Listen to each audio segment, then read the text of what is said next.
আপনার নির্বাচনী এলাকা তো ব্রাহ্মণবাড়িয়া, সেইখান থেকে নির্বাচন না করে এখানে কেন নির্বাচন অংশগ্রহণ করলেন?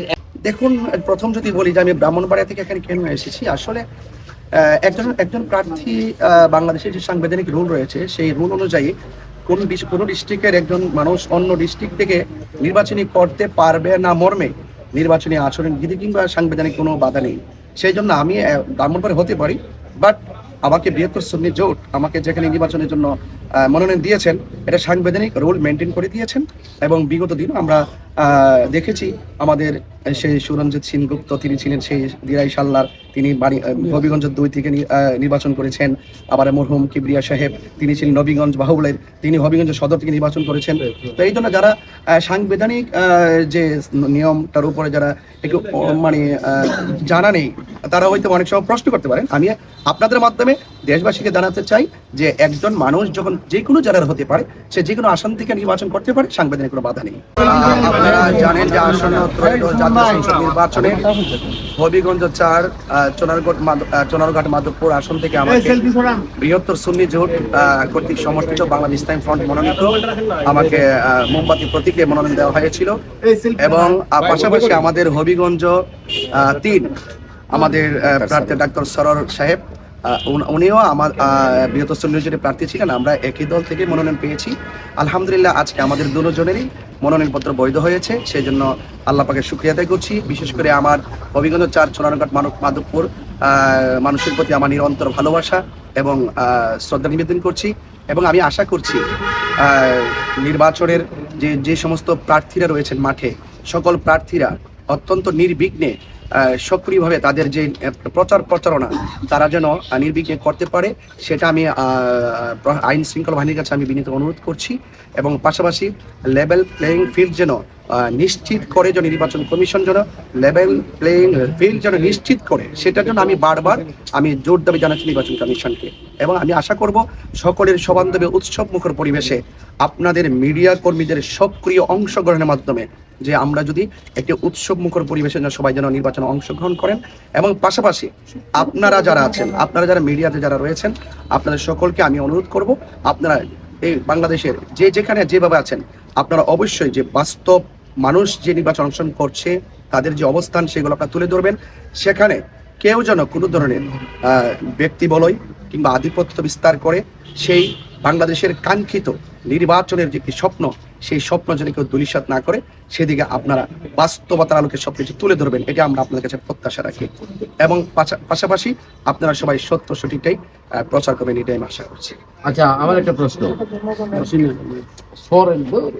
এই একটু জায়গা দাও না, তোমরা মোবাইল দাঁড়াইবার মতনই এখন সবাই যদি মোবাইল ধরে বয়ে দেয় তার বক্তব্য। আচ্ছা, আপনি আপনার নির্বাচনী এলাকা তো ব্রাহ্মণবাড়িয়া, সেইখান থেকে নির্বাচন না করে এখানে কেন নির্বাচন অংশগ্রহণ করলেন? এবং বর্তমানে আপনার নির্বাচনী যে যে মাঠ দেখছেন, এটা কেমন দেখছেন? কোনো শঙ্কা আছে কিনা? দেখুন, প্রথম যদি বলি যে আমি ব্রাহ্মণবাড়িয়া থেকে এখানে কেন এসেছি, আসলে একজন প্রার্থী, বাংলাদেশের যে সাংবিধানিক রুল রয়েছে সেই রুল অনুযায়ী কোন ডিস্ট্রিক্টের একজন মানুষ অন্য ডিস্ট্রিক্ট থেকে নির্বাচনী করতে পারবে না মর্মে নির্বাচনী আচরণবিধি কিংবা সাংবিধানিক কোনো বাধা নেই। সেই জন্য আমি ব্রাহ্মণবাড়িয়া হতে পারি, বাট আমাকে বৃহত্তর সুন্নি জোট আমাকে যেখানে নির্বাচনের জন্য মনোনয়ন দিয়েছেন, এটা সাংবিধানিক রুল মেনটেন করে দিয়েছেন। এবং বিগত দিন আমরা দেখেছি আমাদের সেই সুরঞ্জিত সেনগুপ্ত, তিনি ছিলেন সেই দিরাই সাল্লার, তিনি হবিগঞ্জ 2 থেকে নির্বাচন করেছেন। আবার মরহুম কিবরিয়া সাহেব, তিনি ছিলেন নবীগঞ্জ বাহুবলের, তিনি হবিগঞ্জ সদর থেকে নির্বাচন করেছেন। তো এই জন্য যারা সাংবিধানিক যে নিয়মটার উপরে যারা একটু জানা নেই, তারা হয়তো অনেক সময় প্রশ্ন করতে পারেন। আমি আপনাদের মাধ্যমে দেশবাসীকে জানাতে চাই যে একজন মানুষ যখন যে কোনো জেলার হতে পারে, সে যে কোনো আসন থেকে নির্বাচন করতে পারে, সাংবিধানিক কোনো বাধা নেই। আর নির্বাচন নিয়ে যদি সংখ্যার কথা বলেছেন, আসলে বরাবরের মতো আমি আবারও বলছি যে নির্বাচনটা সংখ্যার নয়, এই নির্বাচনটা হলো অত্যন্ত ভালোবাসা এবং আন্তরিকতা এবং সমঝোতার মাধ্যমে। একটা মাঠে যখন আপনি আসবেন, আমরা আসবো, প্রতিযোগিতা থাকবে, কিন্তু কাউকে আক্রমণাত্মক চিন্তা চেতনা যেন আমাদের কাহার ভিতরে যেন পরিলক্ষিত না হয়।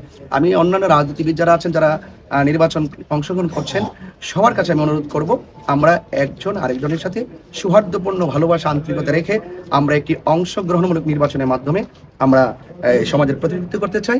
যারা ভোট দিবেন তারাও আমাদের এই দেশের নাগরিক, যারা দিবেন না তারাও আমাদের নাগরিক। একদম যে আমরা যে একজন ক্ষমতায় চলে আসলেই যে বিপরীতের মানুষদেরকে যে আবার আমরা কুণ্ঠাসা করে রাখি, এটা কিন্তু রাজনৈতিক শিষ্টাচার নয়।